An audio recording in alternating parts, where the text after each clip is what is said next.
gouvernement américain décide de faire une étude sur l'évolution naturelle de la syphilis chez les hommes noirs. C'est comme ça que l'étude s'appelait.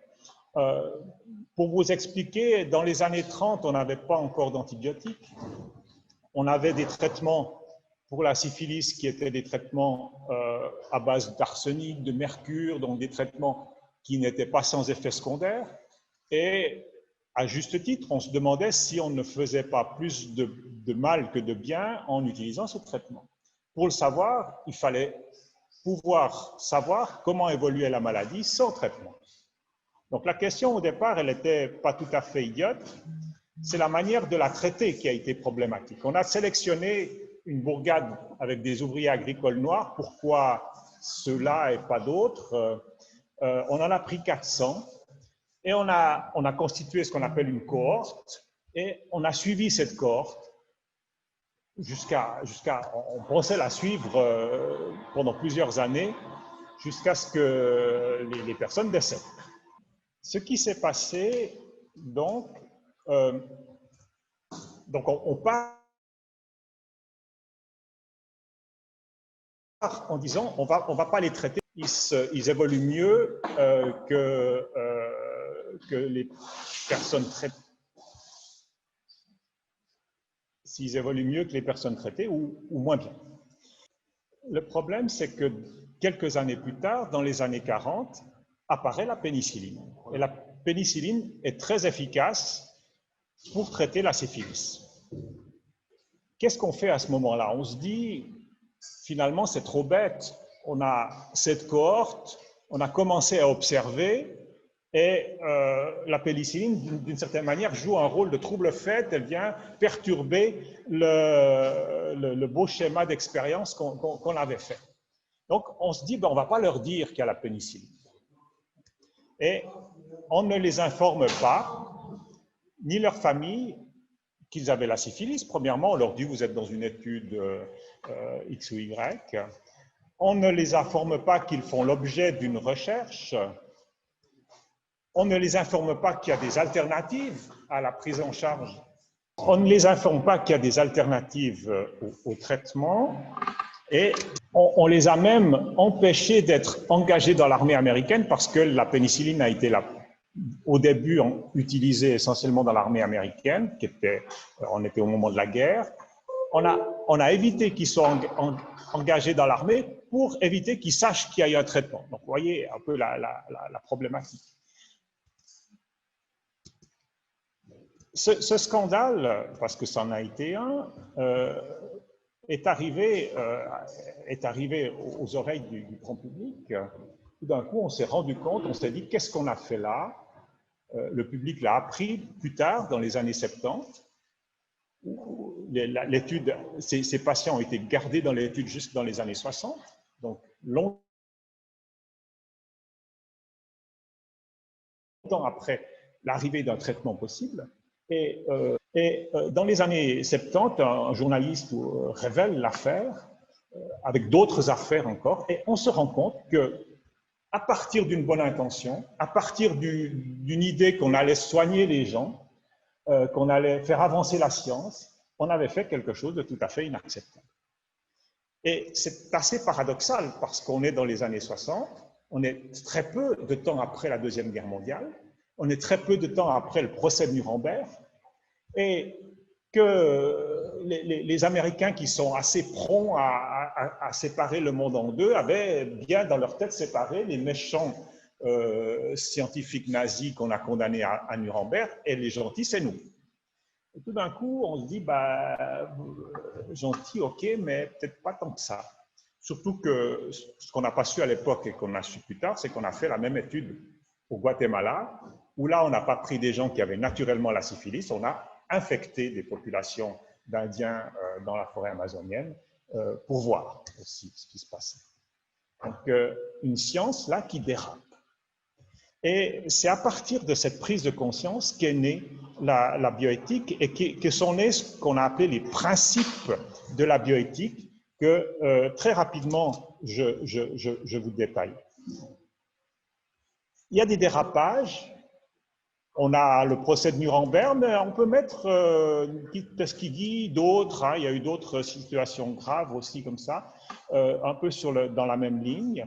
Il y a des traitements qui sont soit nocifs, ou alors, comme dans le cas de Tuskegee, il y a une tromperie manifeste et on ne traite pas les gens, on ne leur demande pas leur consentement et on ne les traite pas.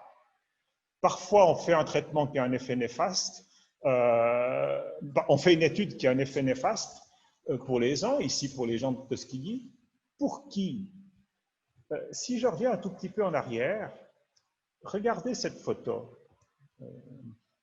Regardez la photo en bas à gauche de l'écran.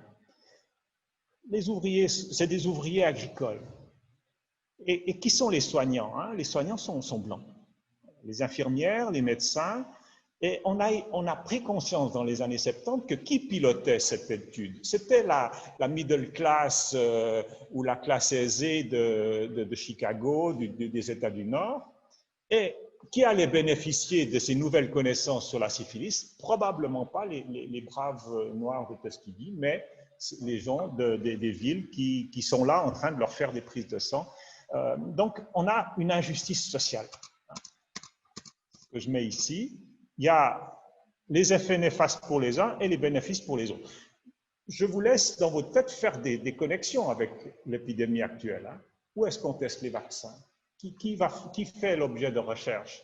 À qui ça va profiter si on trouve un vaccin et on a été testé un vaccin en Inde ou au Zimbabwe, et puis qui va le premier en profiter? Est-ce que c'est les Zimbabwéens chez qui on aurait testé? Pas sûr. Mais je pourrais demander... Face à cela, et les Américains ont été choqués parce qu'ils avaient en même temps développé des idées très élevées sur l'humain qu'il s'agissait de faire advenir et de développer. On est dans le fruit d'une histoire. Hein. On a Record, visiter les malades au milieu. On a Kant, on a Ricoeur. On a Ricoeur, la vie bonne avec et pour autrui, hein, dans des institutions justes. Est-ce qu'on était vraiment dans ce cas de figure-là? Et qu'est-ce qu'on cherche à préserver comme humain? On cherche à préserver un sujet libre, sujet de droit pour les modernes, mais en même temps un sujet fragile, on sait bien qu'il est fragile, et puis un sujet toujours en société. Et c'est ce qui va nous donner ce qu'on a appelé les principes les principes de la bioéthique contemporaine, la réponse à ces errances et à cette contradiction de ce que j'ai mis dans la colonne de droite. Très rapidement, ces principes classiques, hein, c'est face au fait qu'on puisse traiter des gens contre leur volonté, face au fait qu'on puisse tromper les gens, renoncer à leur consentement, il faut réaffirmer la liberté du sujet, le fait que, on va dire plus tard, je dirais plus tard, la dignité de la personne. Hein, les sujets sont des sujets de droit et on ne peut pas leur faire des trucs sans leur demander leur avis. C'est la reconnaissance du principe d'autonomie. Ce qu'on a appelé autonomie, c'est assez malheureux. C'est pas vraiment l'autonomie, mais dans l'histoire de la bioéthique, ça s'est appelé comme ça. Mais en même temps, ces sujets, ils sont fragiles, on peut leur faire du mal, ou on ne peut ne pas leur faire du bien. Hein. Dans le cas de Tuskegee, on n'a pas traité, on n'a pas fait ce qu'on aurait pu faire. Donc, cette fragilité impose un principe qui est le principe de bienfaisance. On l'a dédoublé en principe de non-malfaisance aussi. L'inégale répartition des poids et des bénéfices de cette recherche qui était évidente, on l'a aussi vu on a fait des recherches sur le don du sang aux États-Unis. Le don du sang était payant, mais il était payant 25 $ ou 50 $. Donc, qui donnait son sang? Ceux qui avaient besoin de 25 $. Et qui recevait le sang? Ceux qui n'avaient pas besoin de 25 $ et qui pouvaient se payer un hôpital où on faisait des transfusions. Là aussi, un effet de fragmentation sociale réaffirme fondamentalement le principe de justice. Donc, on a une bioéthique qui s'est développée avec ces trois principes, ce qu'on appelle la triade classique ou la mantra de Georgetown, parce qu'à Georgetown, on a constamment répété ces éléments-là. Autonomie. Alors, on est dans une période où on va valoriser l'autonomie. Et c'est assez intéressant. On a mis ces principes sur un pied d'égalité, autonomie, bienfaisance et justice. Et tout d'un coup, on voit que l'autonomie, la bienfaisance, toutes dans les publications, j'ai fait une formation en éthique médicale en 87 aux États-Unis, on était encore dans cette phase d'exaltation de l'autonomie. Et puis la justice, beaucoup de gens ont écrit à l'époque, c'est un peu le parent pauvre, hein, on s'en occupe un peu moins, mais il faut surtout préserver la liberté de la personne. Et ce qui est intéressant, si on garde ces principes, qu'est-ce qui s'est passé au moment du Covid? Qu'est-ce qui s'est passé au moment de la pandémie actuelle? Eh bien, on a une sorte de rééquilibrage, j'ai mis un rééquilibrage inattendu dans la situation que l'on est en train de vivre, qui est une situation de crise. L'autonomie, elle devient un peu moins importante, ou moins importante. On ne tient pas compte des protestations et du fait qu'ils pourraient décider de ne pas en mettre. La non-malfaisance, elle est aussi un peu passée sous silence. Hein. On va tester qu'il soit peut-être pas tout à fait sans effet secondaire. Par contre, on va, tout à fait intéressant, valoriser les notions de justice et de bienfaisance. On a vu dès le début de l'épidémie qu'au nom d'une justice sociale, au nom d'une sauvegarde du système de santé, on a édicté des mesures. Donc, c'est tout à fait intéressant. Si on était dans le schéma classique de la bioéthique, on aurait dû édicter des mesures pour sauvegarder l'autonomie des patients, des personnes. Et ici, on a la crise nous a forcé à inverser les éléments. Je laisse un petit peu ça et j'y reviendrai. Oui, la crise nous a fait prendre conscience du lien intrinsèque qui unissait ces principes. Ça, c'est quelque chose d'important. On avait tendance à valoriser l'autonomie, la liberté personnelle, puis le reste, on s'en occupe pas trop. La crise nous dit, ils sont tous connectés. Mais la crise peut nous dire, OK, ben on va maintenant, pendant la crise, valoriser la justice. Eh bien non, en période de pandémie, on ne doit pas oublier l'autonomie. On doit pondérer toutes ces situations. On l'a vu, on les coupe de leur visite, de leur famille. Est-ce qu'on n'est pas bien avec ça? Pourquoi on a fait un truc pour protéger l'entier du corps social? Ben non, mais on a sélectionné une population qu'on va discriminer. Ces personnes-là, en tant que personnes, elles sont pas bien et on n'est pas bien qu'elles soient pas bien. Donc, on voit bien que c'est non déconnectable. Et la crise, premier élément, c'est pas un dilemme, mais c'est un enseignement de la crise, nous apprend qu'on ne peut pas déconnecter autonomie, justice, bienfaisance, non-malfaisance. C'est assez intéressant parce que quand on fait une théorie d'éthique sociale chrétienne où on la base sur la notion de bien commun ou ces notions de solidarité, on dit exactement ça. On ne peut pas déconnecter le respect de la personne de son insertion dans un corps social. Eh bien, c'est un élément que la pandémie nous a appris.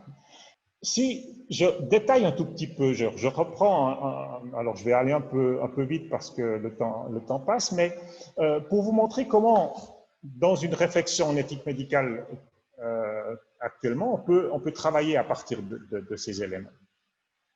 Si on réfléchit sur l'autonomie, on va dire que sont à respecter et à renforcer pour que l'autonomie, j'ai dit, c'est pas un très bon terme, je dirais la liberté, l'ouverture, la dignité, le respect dû aux personnes, le respect dû aux personnes, voilà, sont à respecter et à renforcer parce que les circonstances de la vie fragilisent certains aspects de notre être personne.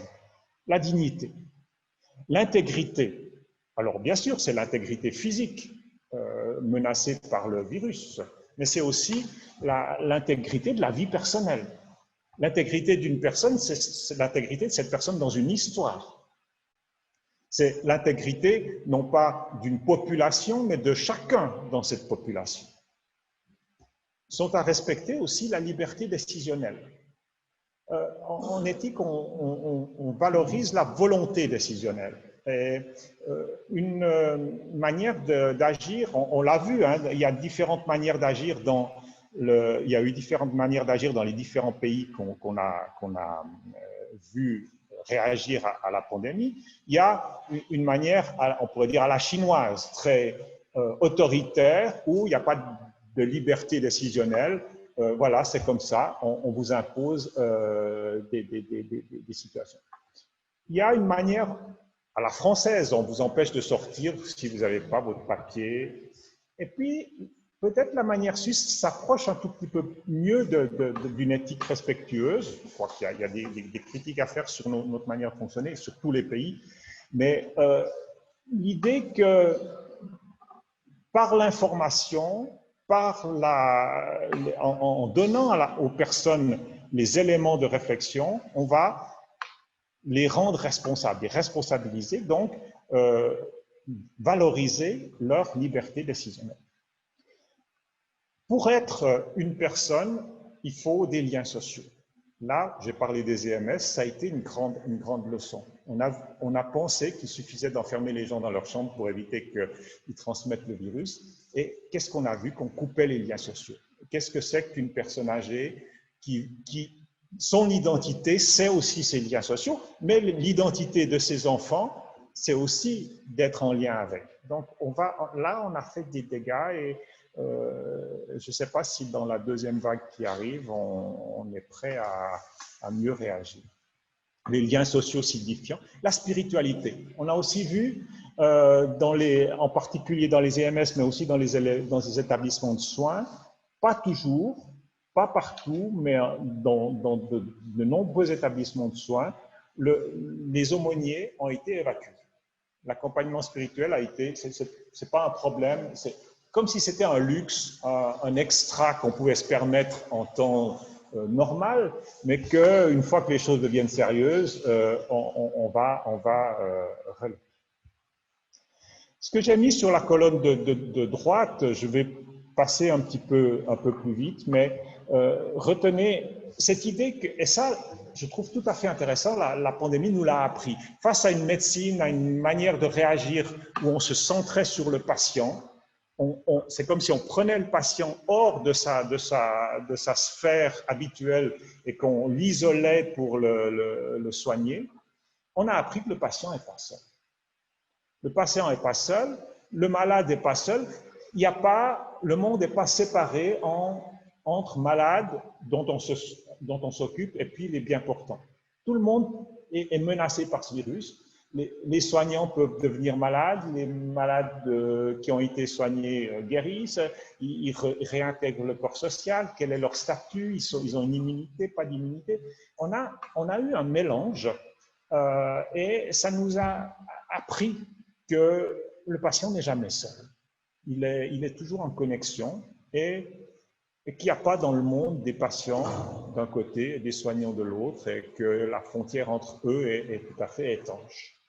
On peut très bien, dans la pandémie, on a vu qu'on passait très facilement d'un secteur à l'autre. S'occuper des personnes, c'est préserver, je l'ai dit, leur intégrité, c'est enlever les éléments qui les désintègrent au sens propre du terme, c'est-à-dire qu'ils les cassent, qu'ils les rendent malades, qu'ils les font mourir à terme. Donc, c'est travailler au niveau d'une intégrité physique, bien sûr, mais aussi, et là aussi, on a des leçons à apprendre. Hein. Est-ce qu'on a bien tenu compte ou fait tout ce qu'on pouvait pour préserver l'intégrité psychique, l'intégrité sociale, j'aurais pu mettre aussi l'intégrité culturelle, spirituelle des personnes. Oui, pas toujours. Donc, parce qu'on a été obnubilé. Je pense que ça, c'est une leçon à tirer de cette pandémie. On a été, dès le départ, mais est-ce qu'on pouvait faire autrement, hein? Je ne suis pas en train de juger, je ne sais pas ce qu'on aurait dû faire, mais je pense qu'on peut en tirer des leçons a posteriori. Est-ce qu'on a été obnubilé par le côté hygiéniste, hein? Il fallait lutter contre un virus, il faut lutter contre un virus. Oui, mais on voit que enfermer les gens chez eux pendant plusieurs semaines. Qu'est-ce qu'on fait? On a augmenté le nombre d'anxiété, le nombre de dépressions, on a exacerbé les conflits familiaux, les conflits de voisinage, on a des mesures sanitaires et des traitements qu'on proposait. Je pense que là, il y a une réflexion. Le dilemme, on est dans le dilemme. Je ne suis pas en train d'accuser notre manière de faire. On était dans une situation complètement inédite et on a fait des choses qu'on croyait bonnes, mais a posteriori, je pense qu'on doit réfléchir. Qu'est-ce qu'on fait de l'intégrité physique? Peut-être qu'il faudra réisoler les gens, reconfiner, mais à ce moment-là, comment on va gérer ou suivre mieux au niveau psychologique ou au niveau de maintien des liens sociaux à voir. Là aussi, un petit élément, on a aussi beaucoup vu que les équipes médicales, les équipes soignantes avaient besoin qu'on prenne soin d'elles. On a eu ce mouvement où on applaudissait aux fenêtres à 21h. D'abord, c'était pour les soignants. Après, c'était un mouvement qui s'est un peu autonomisé. Mais on a vu que, là aussi, ça nous montre qu'il n'y a pas les soignants inoxydables, imperturbables, et les pauvres soignés. Non, les soignants peuvent avoir besoin qu'on prenne soin d'eux. C'est quelques niants. On a écrit là-dessus, réfléchi là-dessus, mais on l'a bien vu dans cette pandémie. On a vu ces figures de soignants, ces interviews de soignants éplorées, marquées physiquement. Ça nous interpelle. Et puis, dernier élément sur l'élément de justice. Qu'est-ce que c'est que respecter la justice? Eh bien, c'est respecter la communauté. La justice est une vertu qui a à faire avec la communauté. Il n'y avait pas de justice dans l'expérience de Tuskegee parce qu'on a blessé une communauté locale et qu'on n'a pas considéré cette communauté locale comme membre à part entière de la communauté nationale américaine. On l'a utilisé comme un moyen. Donc, on a déconstruit le lien communautaire qui devait avoir. Donc, dans une communauté, qu'est-ce qu'on doit préserver? La santé globale, c'est ce qu'on a fait, bien sûr, c'est ce qu'on a cherché à faire. Préserver la santé publique, les spécialistes en santé publique, les services de santé publique ont eu leur heure de gloire, si j'ose dire comme ça, parce que habituellement, on ne les voit pas tellement, on ne fait pas tellement attention. Là, c'était eux qui étaient au premier plan parce qu'on a bien pris conscience, et ça, c'est tout à fait intéressant. On est sorti de l'individualisme pour penser en termes de santé publique. Préserver pour une communauté son système de santé, c'est-à-dire, et là, je pense qu'on doit dépasser l'idée du système hospitalier. C'est quoi? Qui prend soin? C'est quoi prendre soin? C'est quoi un système de santé? On a vu ces initiatives spontanées de gens qui allaient faire les courses pour ceux qui devaient rester à la maison. Ça fait partie, je pense, du système de santé. Prendre soin. Le prendre soin au sens large. Et quand je travaille en éthique des soins, j'aime bien dire qu'on est tous des soignants, professionnels ou non professionnels. Et là, on a vu, et je trouve assez heureux, on a vu passablement d'initiatives, de belles initiatives où des gens qui n'étaient pas étiquetés soignants se sont révélés de vrais soignants. À propos des IMS, hein, c'est tout à fait, on l'a vu là, c'est tout à fait clair. Hein, couper les liens et couper l'insertion dans une dynamique sociale, c'est désintégrant pour une personne. Il faut aussi maintenir les identités culturelles. À Fribourg, on a un institut qui s'appelle l'Institut d'éthique et des droits de l'homme qui a longtemps travaillé sur les droits culturels. Les droits culturels, faire partie d'une communauté culturelle, c'est aussi quelque chose d'important. Bien sûr, il y a des éléments très spécifiques de l'éthique médicale, hein, l'équité dans l'accès aux soins. On a eu toute cette réflexion sur le triage. Est-ce qu'il faut réserver les respirateurs, les places de soins intensifs à qui? Quand on n'en a pas assez. On a vu ces interviews de médecins italiens qui étaient dans la difficulté. Là, alors on a peut-être eu bon, il ne faut pas juger non plus de leurs décisions, mais on a entendu certains médecins qui disaient je privilégie les jeunes. On a en éthique médicale une assez grande histoire de cela. Hein. Dès que sont apparus les soins intensifs, les respirateurs, les appareils de dialyse, au tout départ, on avait très peu de ces appareils. Donc, on a dû réfléchir sur la répartition et sur l'accès aux soins rares, l'accès aux ressources rares. Et l'âge n'est pas un critère. L'âge ne devrait pas être un critère. L'utilité sociale. Hein. Est-ce qu'il y a un classique de la littérature dans ce sujet-là, c'est est-ce qu'il faut transplanter un foie chez quelqu'un qui a été alcoolique? Une partie des gens disent non, comme s'il fallait le punir d'avoir bousillé son premier foie. Voilà. Est-ce que quelqu'un qui est très utile à la société, est-ce qu'il a une priorité? On a ça aussi dans l'allocation des transplants en médecine de transplantation. Eh bien, les réponses qu'on avait élaborées jusqu'à maintenant, qui n'ont pas toujours été suivies peut-être, c'était de dire que non, que c'est le pronostic médical, mais que vous ayez 20 ou 70 ans, si votre pronostic est bon, il n'y a pas tellement de raison de faire une différence. Donc, on avait, et que c'est, par exemple, pour les transplantations, c'est l'ordre d'arriver sur la liste d'attente, etc. Il y a différents. Mais on a peut-être ici, dans le feu de l'action ou dans les difficultés, oublié un petit peu ces éléments de réflexion. Et ça interpelle aussi les éthiciens. À quoi ça sert d'avoir réfléchi? Parce que c'est un des premiers problèmes qui s'est posé en éthique médicale. Dans les années 70, sont arrivés les appareils de dialyse, les transplantations rénales, et on avait cru qu'on avait des schémas et des algorithmes suffisamment bien fondés et argumentés, et ça a été un peu remis en question. Gestion des ressources rares, je vais passer. Donc, moi, voilà, juste encore une dernière chose, à ces 4 principes classiques de la bioéthique, donc l'autonomie, la bienfaisance et la justice, je pense qu'il faut rajouter un 4e principe, qui serait un principe transversal, celui de la vérité ou de la véracité.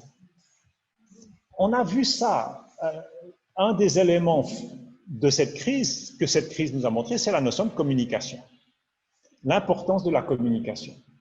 Et l'importance à des mesures proposées, soit leur rejet, soit le doute, etc. Et je pense qu'il y a un principe de véracité et de vérité qui doit être respecté. Je pense qu'il doit y avoir une transparence dans les processus décisionnels. L'éthique, qui est une éthique où les décisions qui sont des décisions qui sont prises sur des secrets, sur des chiffres qu'on ne dit pas, amènent à des catastrophes. Dans la médecine interindividuelle, dans les transactions interindividuelles, on sait bien en médecine que dire aux patients cancéreux que tout va bien et qu'on ira boire une bière avec lui la semaine prochaine alors qu'on sait très bien qu'il va mourir, c'est très insatisfaisant parce que tout le monde sait qu'on ment et personne n'ose dire que… Là aussi en médecine, en éthique médicale, on a bien vu ça que… Alors, peut-être la vérité n'est pas toujours, c'est pas Wikileaks, hein, il ne faut pas tout déballer à tout le monde, mais il faut, par exemple, en tout cas, ne pas mentir. Et puis, il faut avoir une transparence dans les processus décisionnels. Si je vais faire cela, et il faut le dire, ce que l'on va faire, pourquoi on le fait. Ça, c'est une règle fondamentale. Transparence dans la communication sur la situation et les stratégies, pour éviter la propagation et déconstruire les fausses narrations. Si on me donne encore 10 minutes, oui. Je vais maintenant, donc je suis un peu rapide, je m'excuse, mais enfin, c'est pour vous donner un peu quelques éléments de réflexion, après ça peut se poursuivre. Je vais prendre ce que l'on appelle les principes de l'éthique sociale chrétienne, ou de la doctrine sociale de l'Église catholique, quelques principes, des principes clés, et essayer de voir aussi comment on peut réfléchir à ces éléments, peut-être en prenant de la distance, parce que là, on était vraiment, cette éthique que je vous ai montrée, c'est l'éthique classique médicale, un peu le nez dans le guidon. Comment est-ce qu'on prend de la distance? Alors, on pourrait être tenté de dire à quel principe de l'éthique sociale chrétienne correspond l'autonomie, la bienfaisance. Je pense qu'il faut éviter de faire ça. Tous les principes de la doctrine sociale de l'Église correspondent aux trois autres. Hein. La dignité de chaque personne, bien sûr, c'est son autonomie, sa liberté, mais c'est aussi le respect de sa santé, le respect, le fait de ne pas la mettre dans des conditions de travail, par exemple, indignes. C'est quoi une condition indigne? C'est de la malfaisance. Hein. Donc, respecter la non-malfaisance, c'est respecter le droit à un travail correct des gens. Respecter la dignité de chaque personne dans une collectivité fait du bien à la collectivité. Donc, on est dans le principe de justice, etc. Pour chacun, je crois que tout est interconnecté, tout est lié, dirait le pape François. Ce que je vais faire, pour les faire résonner un petit peu ces 5 principes dans la bioéthique contemporaine, mais elle est assez peu explicite. Ici, on a quelque chose de plus explicite, le souci du bien commun. Un principe intéressant, c'est la destination universelle des biens. C'est-à-dire, c'est un principe qui, dès le départ de la réflexion sociale chrétienne, dès les premiers siècles de l'Église, on a eu conscience que les biens que nous pouvons accumuler nous sont confiés. Et que si je vois un pauvre à côté de moi, la propriété que j'ai accumulée, je ne peux pas m'y accrocher, m'arc-bouter dessus. Parce que, disent les pères de l'Église, tu affames le pauvre. Il y a des textes très violents, hein, de Basile de Césarée, Jean Chrysostome et d'autres. Tu affames le pauvre si tu vois un pauvre à côté de toi et que tu t'accroches à ta cassette comme Arpagon. Donc, parce que Dieu vous confie les biens de la terre, mais il les confie d'abord à tout le monde, et ensuite la propriété privée n'est pas niée, mais elle est relativisée. Réfléchissons à cela à propos du prix des vaccins et du bénéfice de certains Zoom et autres qui ont largement tiré leur épingle du jeu, alors que de nombreuses entreprises faisaient faillite je pense qu'il y a une réflexion en éthique sociale forte à faire ici. La notion de subsidiarité, c'est l'idée que la décision un peu à la chinoise, où le principe, la décision part de Pékin et les autres n'ont qu'à s'aligner, elle est déshumanisante. La décision humanisante, c'est celle qui implique tous les partenaires de la décision et la solidarité aussi. Je vais illustrer cela par un texte qui a été publié par l'Académie pontificale pour la vie, un groupe de scientifiques et de soignants et d'ecclésiastiques et de théologiens. Deux textes, d'abord un texte au début de la pandémie et ensuite un texte vers la fin, qu'ils ont appelé Humana Communitas. Je l'ai mis en anglais parce que la traduction française, elle est catastrophique à mon avis. Humana Communitas dans un âge de pandémie, Untimely Meditation, méditation intemporelle, on pourrait dire.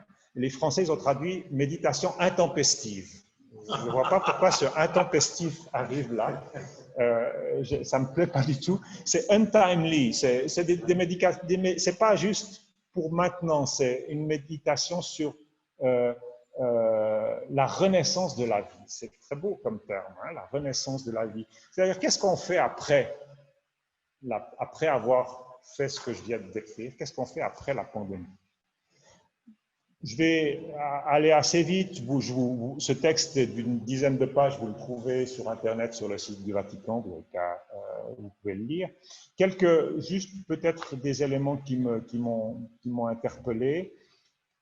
On commence par, c'est intéressant parce que les discours habituels au moment de la pandémie, c'est la santé publique, protéger la santé.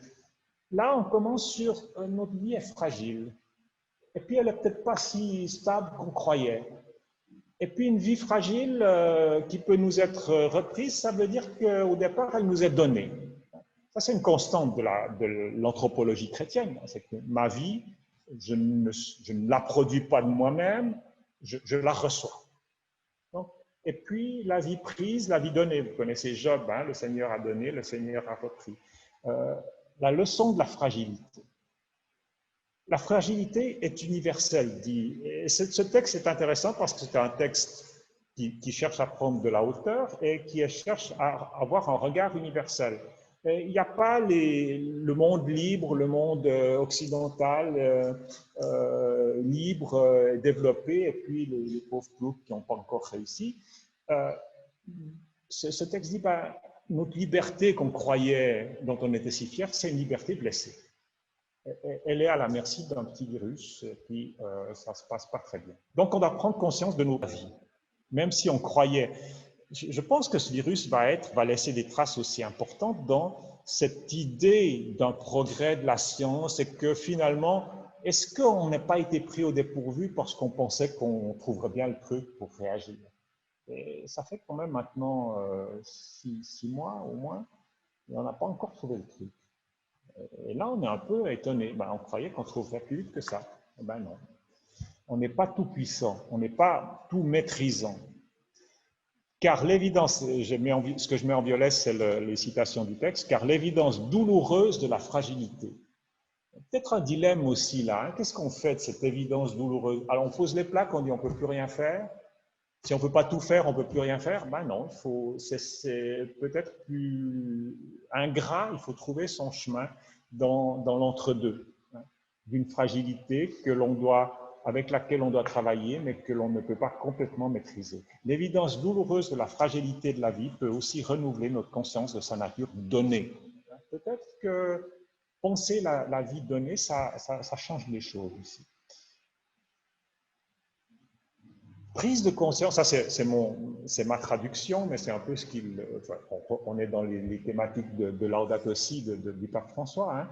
Ce texte montre que finalement, oui, un virus, il n'est pas venu là tout à fait par hasard, ce virus. Hein.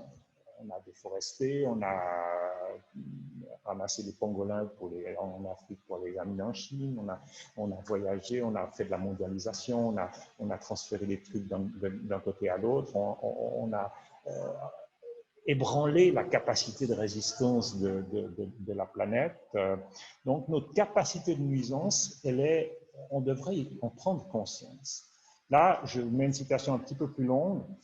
Le phénomène du Covid n'est pas seulement le résultat d'événements naturels, je cite le bout jaune, hein, mais de modèles de développement eux-mêmes, l'image est jolie, enfin jolie, interpellante. Nos modèles de développement sont eux-mêmes infectés par un virus différent, un virus de notre propre création. Il est le résultat, plus que la cause, de la cupidité financière, de l'auto-indulgence, ça c'est une traduction de l'anglais peut-être un peu... auto-indulgence des styles de vie définis par l'indulgence et l'excès de la consommation. Enfin, on voit ce qu'il veut dire. On a quelque chose ici où, dans la réflexion en éthique chrétienne, on va parler ici théologiquement de structure de péché.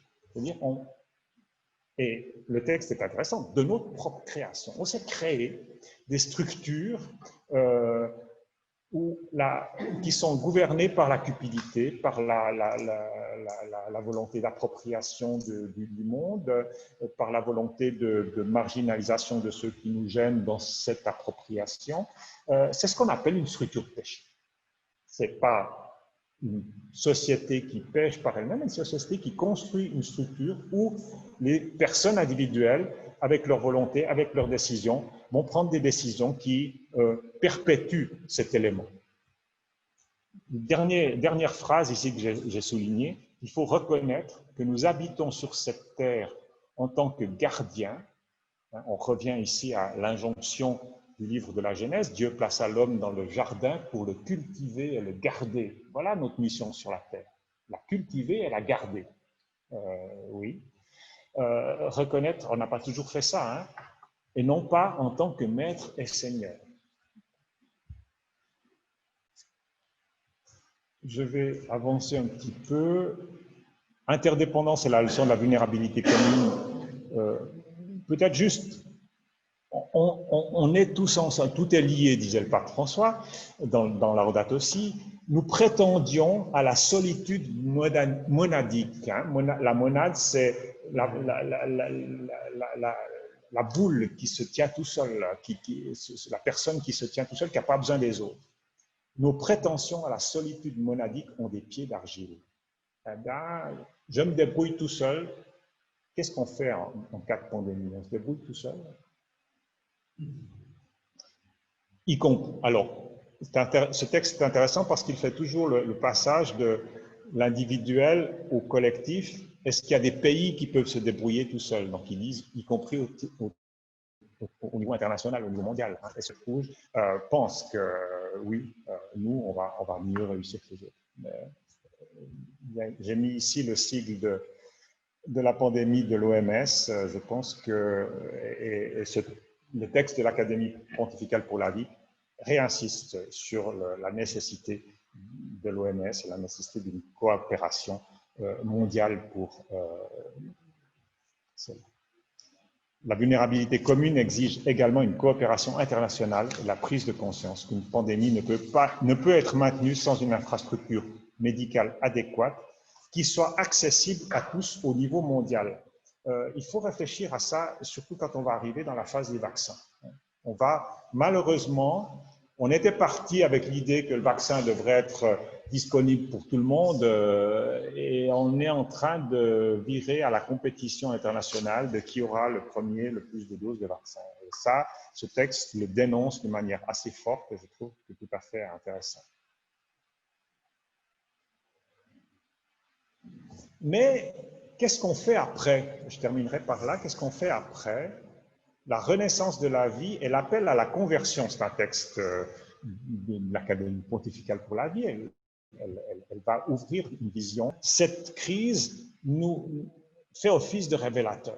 Fait office de révélateur de notre capacité à nous replier sur nous-mêmes, à vouloir vivre par nous-mêmes sans nous occuper des autres, à nier toute interaction, notre capacité à accaparer pour nous et sans redistribuer largement. Il y a une conversion à faire, une éthique du risque, je vais un peu passer parce que l'appel aux efforts mondiaux et à la coopération internationale. Le bien de la société, les exigences du bien commun dans le domaine des soins de santé passent avant tout souci de profit. Ce n'est pas tout à fait ce qu'on entend ces temps. Mais là, c'est réaffirmé très clairement, plusieurs fois, j'ai repris juste ce passage, et cela parce que les dimensions publiques de la recherche ne peuvent pas être sacrifiées sur l'autel du gain privé. On est dans cette destination universelle des biens. La recherche, un vaccin, c'est un bien. Est-ce que je peux le garder pour moi? Bon, bien sûr, si je dois le produire, je dois être payé pour ma production, mais est-ce que je peux faire des bénéfices? On va voir combien de bénéfices les pharma auront fait en 2020. Est-ce que je peux le garder pour moi ou est-ce que je dois le distribuer largement? Est-ce que même en y mettant, on pourrait dire, une responsabilité sociale d'une entreprise qui roule un peu sur l'or, est-ce que ça ne serait pas de mettre à disposition un médicament quasi gratuitement pour ceux qui n'ont pas les moyens de le payer, même si ça fait perdre un peu d'argent à l'entreprise? Lorsque la vie et le bien-être d'une collectivité sont en jeu, le profit doit être relégué au second plan. On est dans la grande tradition ici de l'éthique sociale de l'Église chrétienne, de dire, quand le pauvre a faim, à côté de toi, ton compte en banque et la productivité de ton magot, elle passe au second plan.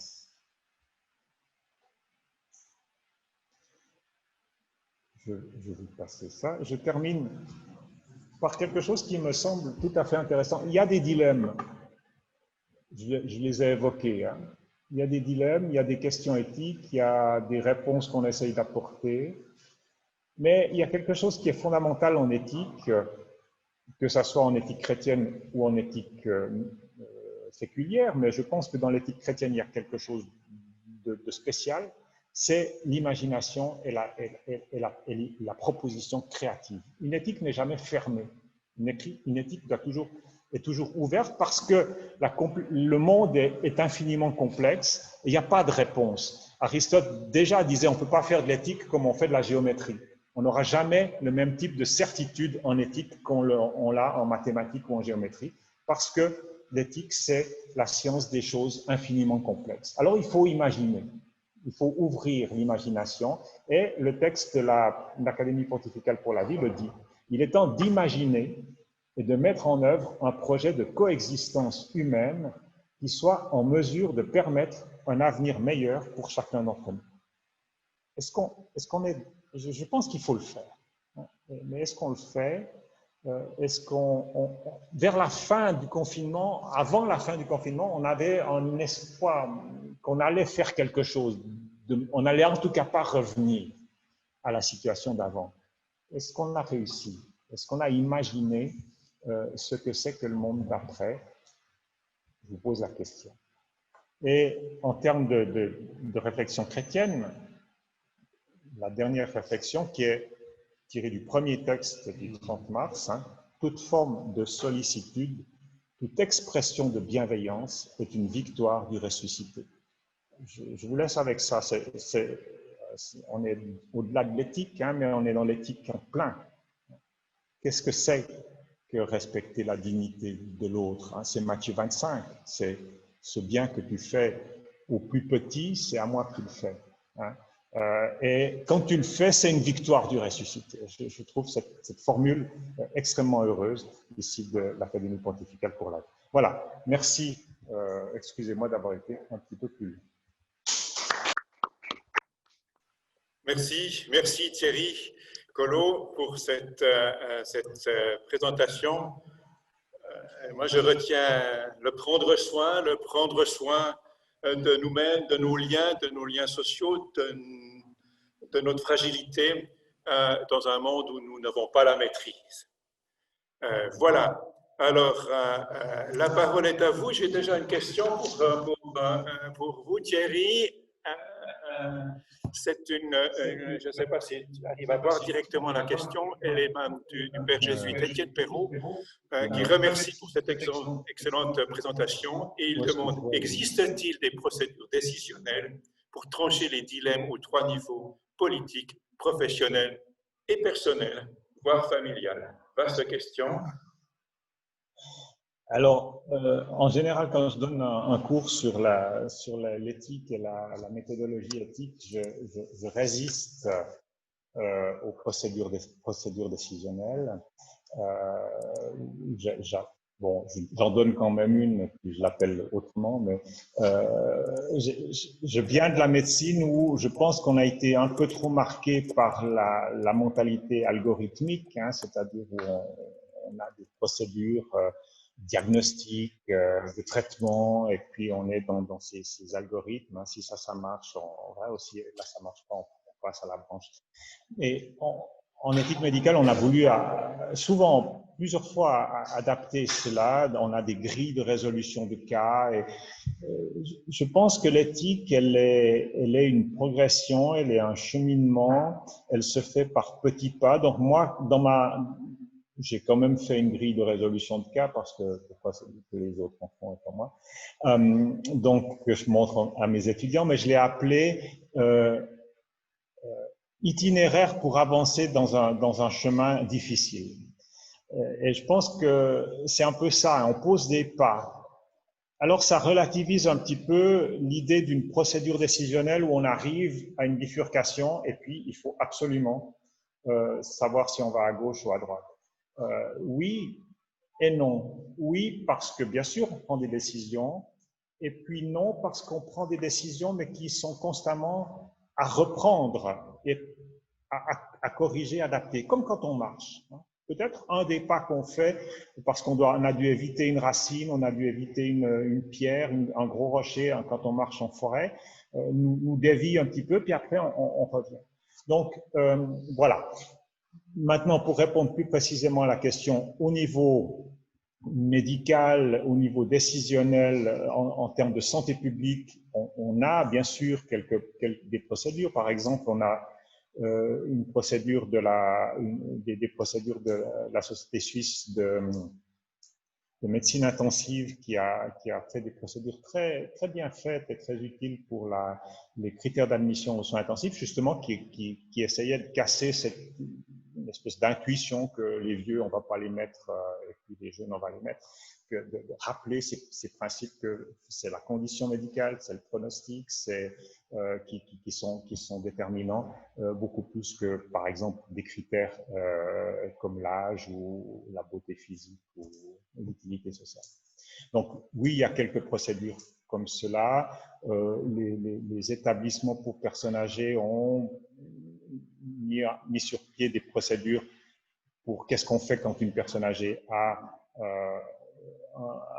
le Covid et va mal. Est-ce qu'il faut...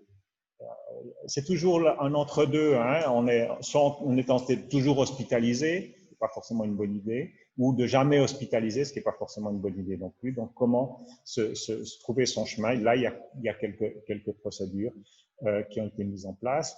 Voilà. Mais je me méfierais d'une espèce d'éthique procédurale qui est toujours... l'éthique, elle doit faire preuve la place à la créativité et à l'imagination quand vous posez le pas. Mais il faut des garde-fous, bien sûr, il faut des normes, mais... Merci Thierry.